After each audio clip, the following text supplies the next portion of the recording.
गुनाहों का भयानक और हौलनाक इंजाम। अल्लाह पाक की नाराज़ी और अज़ाब जहन्नम का मुस्तहिक कौन होगा? किसी भी सोच या ख्वाहिश को अमली जामा पहनाने से कबल ठंडे दिलो दिमाग के साथ इसके इंजाम पर नज़र कर ली जाए तो इंजाम को देखते हुए कोई भी आकिल शख्स इस सोच या ख्वाहिश पर अमल पैरा होने या उसे तर्क करने का फैसला बआसानी कर सकता है।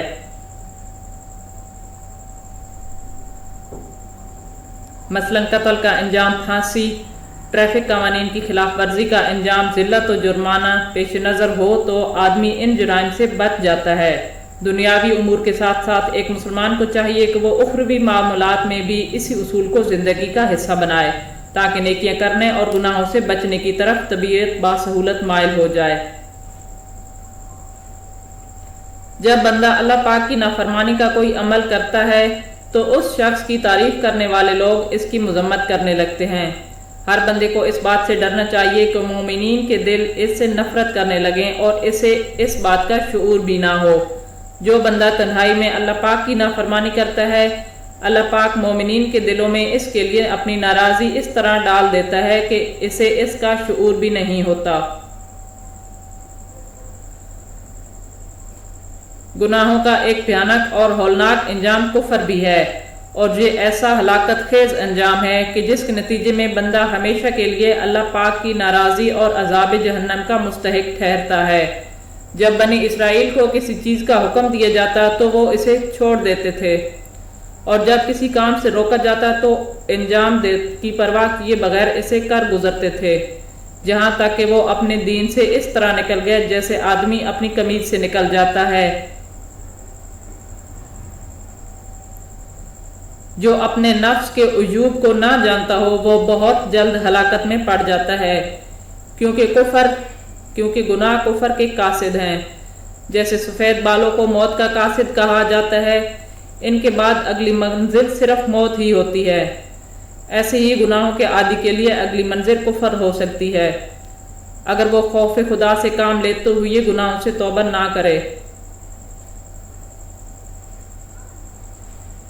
एक हदीस मुबारका के मुताबिक गुनाह करने से बंदे के दिल पर स्याह धब्बा लगा दिया जाता है।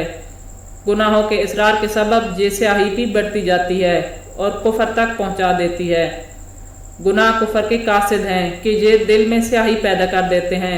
रफ्ता रफ्ता ये स्याही दिल को ऐसे ढांप लेती है कि फिर वो कभी किसी भलाई को कबूल ही नहीं करता। दिल ऐसा सख्त हो जाता है कि इससे हर शफकत और मेहरबानी और खौफ निकल जाता है।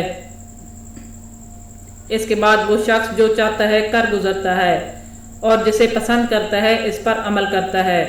आखिरकार ऐसा शख्स अल्लाह पाक के मुकाबिल शैतान को अपना वली बना लेता है और शैतान इसे गुमराह करता, वर्गलाता और झूठी उम्मीदें दिलाता है और जिस कदर मुमकिन हो कुफर से कम किसी बात पर इससे राजी नहीं होता।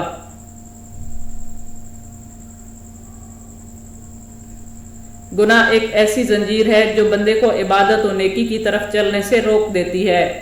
गुनाहों का बोझ उमूर खैर में जल्दी और आसानी और इबादत में ताजगी के लिए रुकावट बन जाता है और गुनाहों पर डटे रहना दिल को स्याह कर देता है। फिर तुम दिल को अंधेरे और सख्ती में डूबा हुआ पाओगे।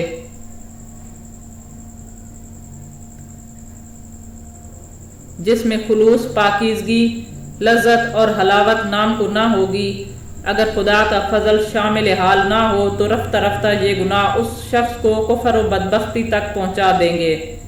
इब्लीस के वाक़यात में भी हमारे लिए इबरत का सामान है कि उसने अल्लाह ताला की नाफरमानी की और आखिरकार काफिर बनकर हमेशा के लिए गज़बे परवरदिगार का हकदार बन गया।